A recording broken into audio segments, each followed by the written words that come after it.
Oi gente, tudo bem com vocês? Eu sou a Michelle e seja bem-vindo para mais um vídeo aqui desse canal.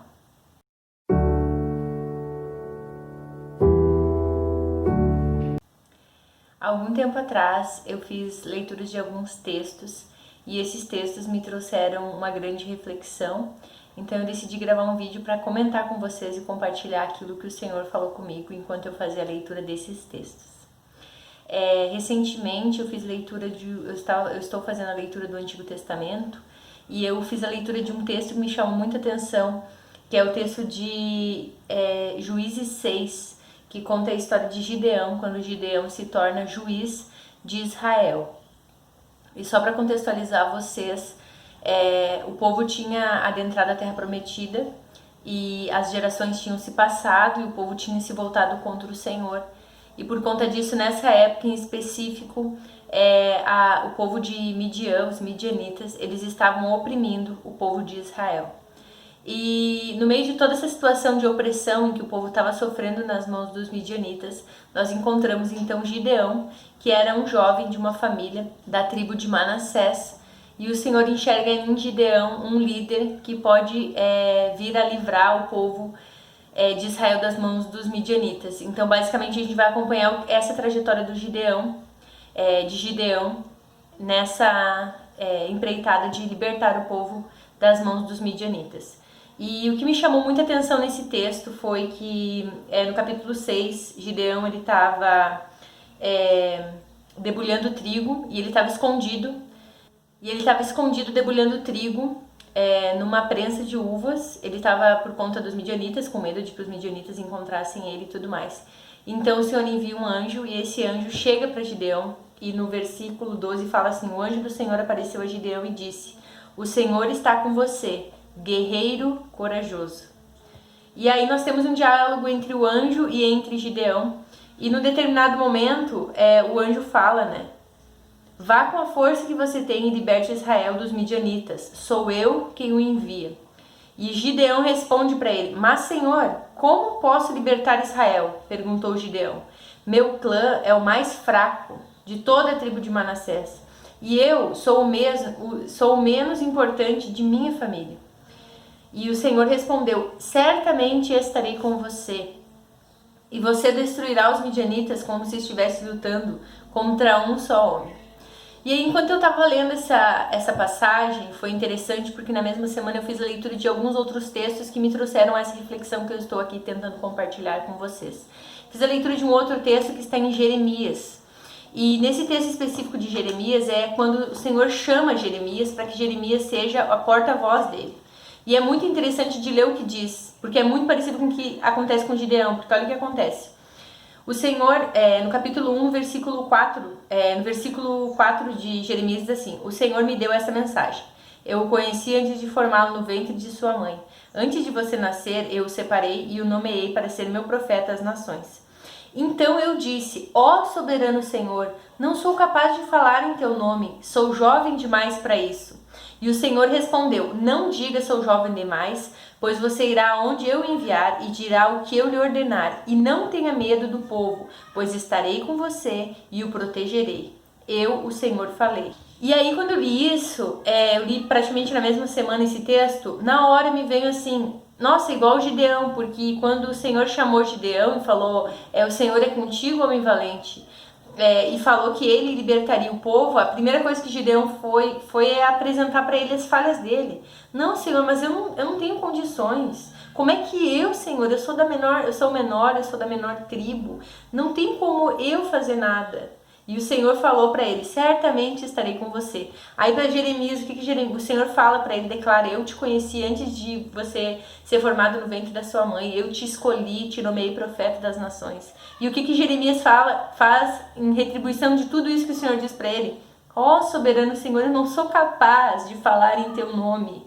Sou jovem demais para isso. E o que o Senhor faz? A mesma coisa que ele faz com Gideão. O que ele diz? Não tenha medo do povo, pois estarei com você e o protegerei. E aí, gente, é muito interessante, porque a palavra de Deus ela é muito viva e eficaz, como a própria palavra fala, né? Quando eu tava lendo isso, me veio a história de Moisés na mente na hora. E aí eu fui procurar resgatar, né? Em Êxodo 3 fala assim: no versículo 9 fala assim, ó, o clamor do povo de Israel chegou até mim e eu tenho visto como os egípcios os tratam cruelmente. Agora vá, pois eu o envio ao faraó. Você deve tirar meu povo Israel do Egito. Isso o Senhor falando para Moisés. Olha Moisés. Moisés, porém, disse ao Senhor, quem sou eu para me apresentar ao faraó? Quem sou eu para tirar o povo de Israel do Egito? E olha o que o Senhor responde para ele, eu estarei com você. Assim como ele fala para Gideão, ele fala para Moisés, ele fala para Jeremias e ele fala para mim e para você a mesma coisa. Sabe o que acontece com a gente? Que muitas vezes, quando o Senhor nos escolhe para fazermos algo, a gente faz igual esses homens fizeram. Mas eu não sou capaz, eu não tenho capacidade para isso. Talvez o Senhor tenha colocado no seu coração o desejo de fazer algo grande. E aí você fica se questionando, mas como é que eu vou conseguir fazer isso? Mas sabe de uma coisa? Que não importa quem nós somos, o que importa é quem está conosco. E o Senhor está conosco. Ele mesmo fala na palavra dele que ele estará com a gente. E a grande verdade é essa, muitas vezes a gente se apega muito mais à nossa incapacidade do que à capacidade do Senhor de nos usar como instrumentos. Então o meu encorajamento para você é que você deixe de ter essa perspectiva de que você não é capaz e passe a enxergar você da forma com que o Senhor te enxerga. Esses homens, eles se enxergavam de maneira inferiorizada. Moisés se enxergava como alguém que não tinha capacidade de falar. Ele se enxergava de maneira inferior. Mas o Senhor enxergava o grande profeta, o líder que iria guiar o povo para fora do Egito. E na própria palavra do Senhor fala que nunca mais existiu um profeta como Moisés.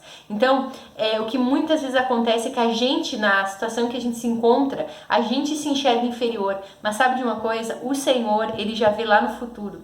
Então, talvez hoje você não esteja na posição que você gostaria de estar, ou talvez você não se sinta capaz de fazer aquilo que o Senhor propôs para você. Mas sabe de uma coisa? Quando o Senhor chamou Gideão, ele falou, o Senhor é contigo, guerreiro corajoso. Ele não enxergou Gideão como Gideão estava naquele momento. Porque Gideão estava amedrontado, Gideão estava escondido, debulhando trigo, dentro de uma prensa de uvas. Mas quando o Senhor falou para Gideão aquilo, ele olhou para Gideão e falou, o Senhor é contigo, guerreiro corajoso. É porque o Senhor já enxergava lá na frente. Gideão com os 300 libertando todo o povo de Israel das mãos dos midianitas e se tornando um grande juiz para o povo de Israel.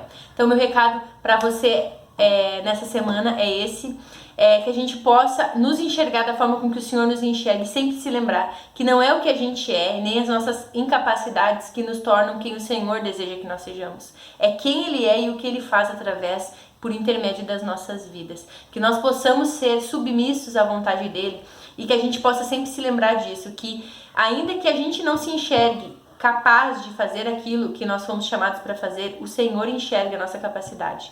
Talvez hoje onde a gente se encontra, a gente não esteja exatamente da forma com que o Senhor nos enxerga, mas sabe de uma coisa? Ele conhece todas as coisas e Ele já sabe quem você é lá no futuro, daqui a 5, 10, 15, 20, 30 anos, Ele sabe quem você vai se tornar. E é por conta disso que a gente deve dar ouvidos ao Senhor. Quando Ele disser para você que você precisa fazer A, B ou C, faça. Ainda que você não veja sentido nesse momento, faça. É exatamente o que eu estou fazendo aqui. Eu preciso ser sincera com vocês. Eu estou gravando esse vídeo porque Ele me pediu que eu gravasse. E por mais que eu não entenda por que eu devo estar fazendo isso, eu estou fazendo. E eu espero que esse vídeo possa inspirar você. Para que quando você pegue a palavra, você veja na palavra exemplos de pessoas que viveram as mesmas circunstâncias que nós. Sabe, uma coisa muito interessante, enquanto eu li esse texto de Juízes 6, eu estava passando por um momento de amedrontamento. Eu estava me sentindo amedrontada, eu estava me sentindo enfraquecida, desencorajada. E o Senhor falou muito comigo a respeito da importância da gente não levar em consideração como a gente está se sentindo, mas a gente depositar a nossa confiança naquele que é fiel para cumprir aquilo que Ele promete. Eu espero que esse vídeo possa abençoar a sua vida e eu sugiro que você medite nesses textos em Êxodo 3, em Juízes 6 e em Jeremias 1. Você faça a leitura principalmente dessas passagens em que nós temos o Senhor declarando coisas sobre a pessoa e a pessoa se menosprezando. E o Senhor dizendo, não, tudo bem, você pode não se achar importante, mas sabe de uma coisa? Eu sei que você é capaz porque eu vou estar com você. E eu quero deixar um último recado antes de finalizar esse vídeo. Não importa as circunstâncias que você esteja vivendo, que você está passando na sua vida, saiba de uma coisa, o Senhor é contigo, Ele está com você e Ele não te deixará e nem te abandonará. Eu espero que esse vídeo possa abençoar a sua vida. Hoje eu vou ficando por aqui, um beijo grande e até o próximo vídeo. Tchau!